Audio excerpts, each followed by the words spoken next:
I don't know where to begin. My heart is aching.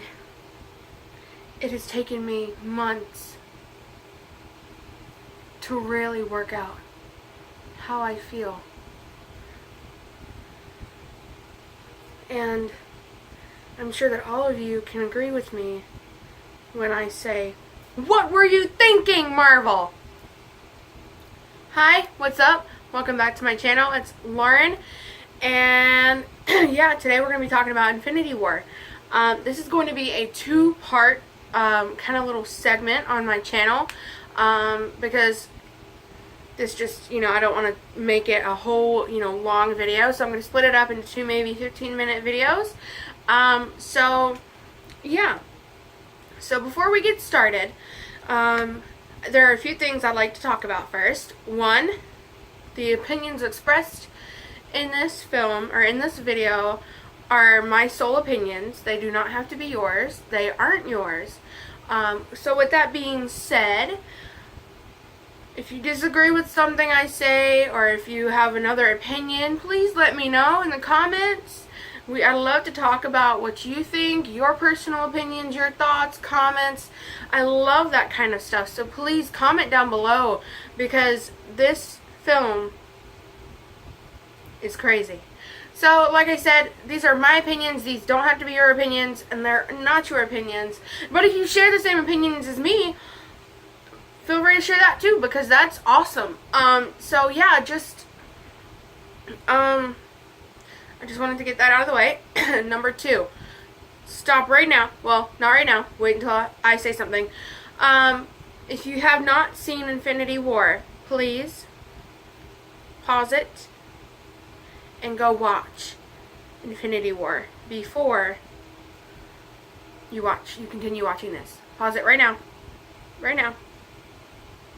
Before we go and watch any further. Also, there will be mentions of other movies in this. I will mention other movies in this from the Marvel Universe in this video. So if you have not watched Civil War, Guardians of the Galaxy Volume 1 or 2, or the Spider-Man movies, or any of the Thor movies, just go watch those movies now and then come back. Go watch, in particular, go watch some of those movies and then come back, because I will be mentioning them in here as well. Again, this is going to be a two-part segment because, I don't want to make it like 30 minutes long of just me talking and y'all not, enjoy it. So, we're going to try and keep it short. But yeah, like I said, let's continue on. So let's start out with the first 5 minutes of the film, where I'm not going to go in and dissect every minute of the film, because that's going to take me like 3 videos and it's just going to be absolutely insane. So no, we're not going to go do that. But I would like to at least talk about the first 5, because I wasn't expecting what I expected. Again, if you have not watched Infinity War, pause it. This is your last chance to pause the video right now. Pause it. Stop. Pause. Go watch Infinity War. Come back after you've watched it and watch the video, and we can have the discussion. Okay? So yeah. So now that you've all paused it, those who are here who have watched the video, the movie, let's continue on in this conversation. So let's talk about the 5 minutes in.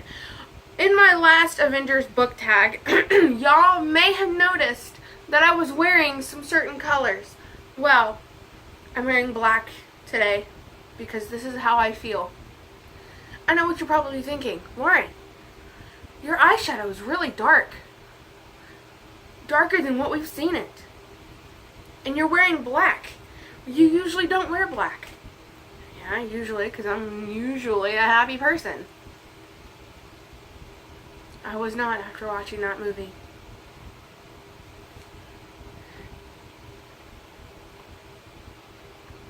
How do I say it? So, 5 minutes in, my brother mentioned, he watched the video before me, he went and watched the movie before me, and he was like, oh, the last 10 minutes, your mouth's going to be on the floor. And I was like, okay, cool, awesome. You know, I need to prepare myself for that. And talking to other friends, I was like, they go, oh yeah, you're going to be so shocked. What I was not prepared for was the 5 minutes into Infinity War. Those of you who've watched my Avengers book tag know that I am a hardcore Loki fan. I've been a Loki fan since Thor came out in 2011. And before that, I was an Iron Man fan, but I switched to the dark side in 2011 when Tom Hiddleston came onto the scene as Loki. And it really, I was just like, oh my gosh, this villain, he has so much depth. There was just so much humanity to this character that's supposed to be kind of removed from us, supposed to be, you know, farther away because he's a god. But there was so much humanity that was to this character. Anyways, we're not going to get into a discussion about how much I love Loki. But anyways, I followed Loki from 2011 all the way to Thor Ragnarok, which by far is my favorite Marvel movie ever. They have it on Netflix now, so I've been watching it like non-stop. Favorite Thor movie, favorite Marvel movie. So yeah, let's talk about the 5 minutes in. So we all know that he goes and he's like, one of my favorite lines is, oh, we have a Hulk. And we think, okay, Hulk's going to take down this big purple grape guy named Thanos. Well, that wasn't the case. I was like, as soon as Loki was like, here's the Tesseract, I was like, what the heck's he doing? Found out it's because he was trying to save Thor. And then he was like, oh, I pledge my undying fidelity to you, Thanos. And then my mind was like, what are you doing again? And then I was like, no, I don't doubt him. Because we see him in Thor Ragnarok kind of becoming less of the anti-hero and becoming more of the hero. I wouldn't say he's necessarily all the way there yet, but he's just right at that cliff and he's just about to go off. So I would say that he was almost there. And I'd like to say that in Infinity War, I feel like he was there. And if they'd given him a chance to, they probably would have made him even further, you know, pushed him even further to go over the edge into the hero. But it got to the point where I was like, oh my gosh, something's gonna happen. And it did.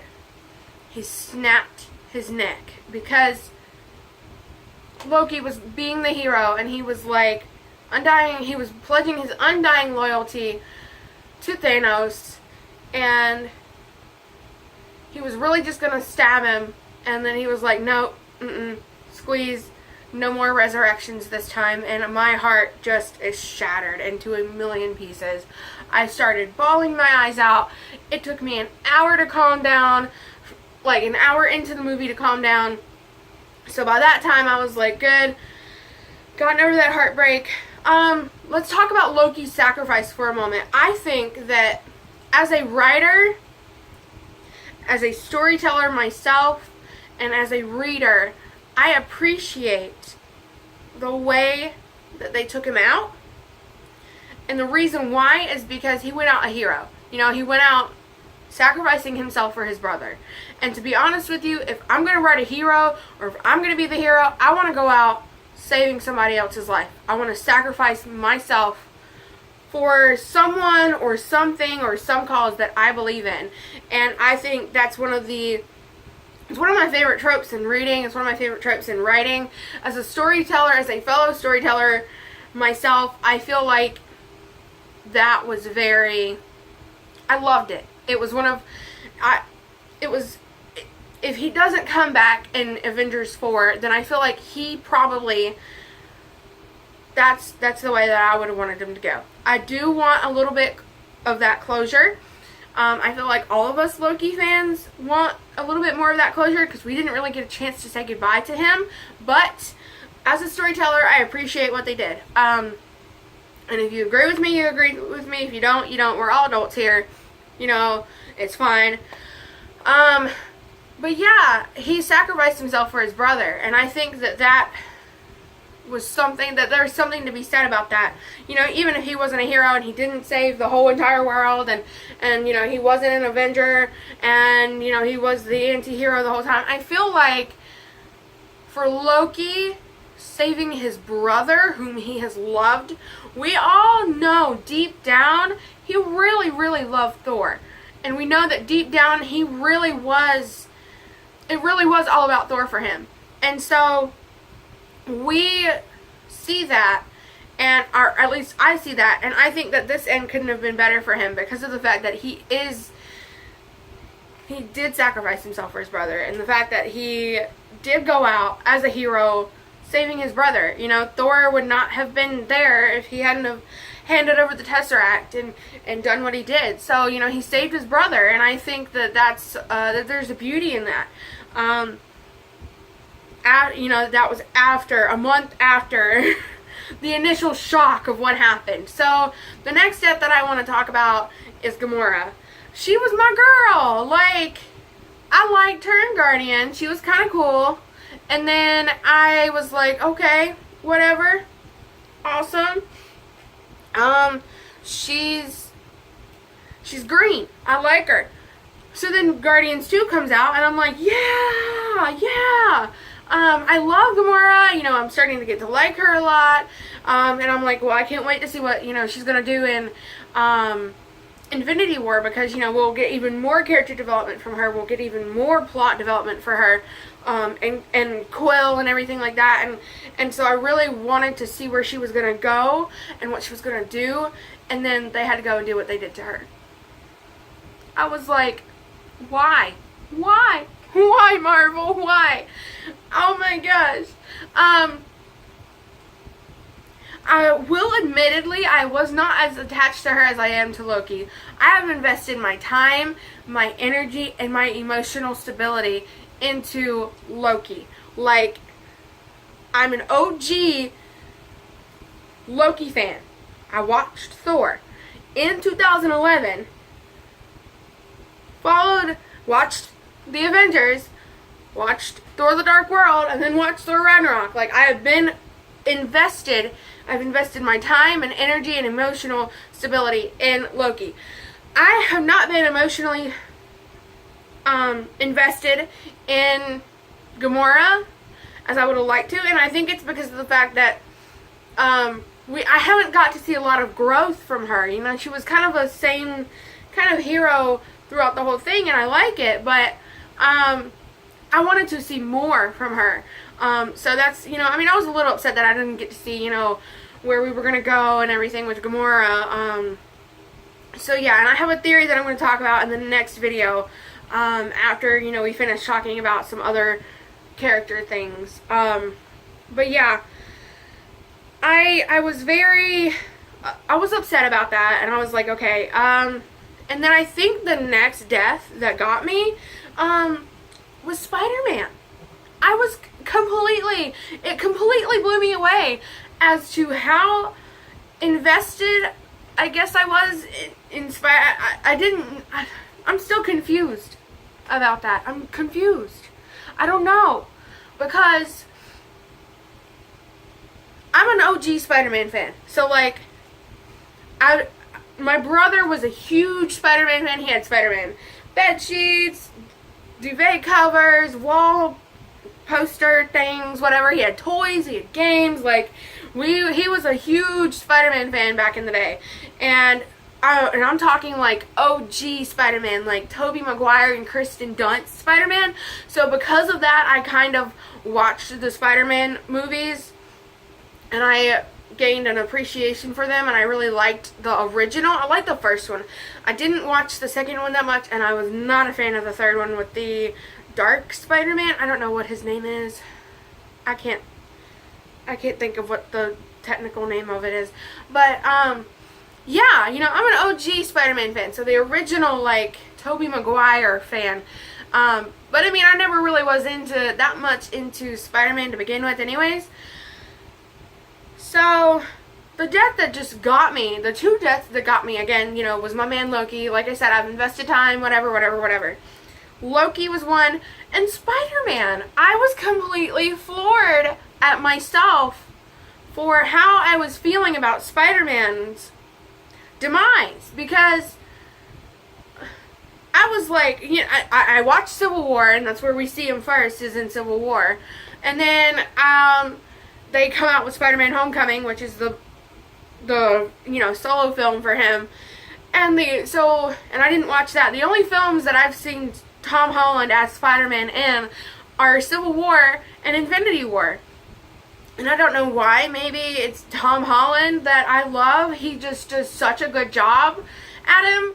I don't know. But the ending, it tore me up. I was like, okay, I'm done with the crying because I'm not attached to any more people. I could care less if people die because they took my man, Loki. And I was just like, I'm done. I don't care. I don't care. I don't care. And then Spider-Man comes along, and I get these feelings inside that I'm like, but I didn't like Spider-Man as much as I did. And I think it has a lot to do with Tom Holland and his acting, because I think he did so good. He was so amazing at that end scene where he's like, oh, Mr. Stark, he's like, I don't feel very well. And I was like, tissue. I was like, don't do this to me. And I think it was probably a mixture of Tom Holland and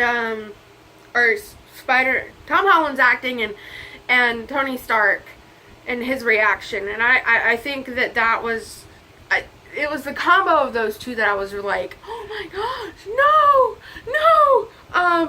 So yeah, those are the deaths that really affected me. And we can talk more about them, but like, I do have a theory about that. And I think probably the next one that really got me, other than those two, would probably have to be Peter Quill. I don't know why, but I was a Peter Quill fan. I liked him. I thought he was really cool. He was funny. No, not Peter Quill. Groot! I mean, I cried in the first film in the first Guardians Volume 1 when he died. I was like, oh my gosh, Groot, don't die.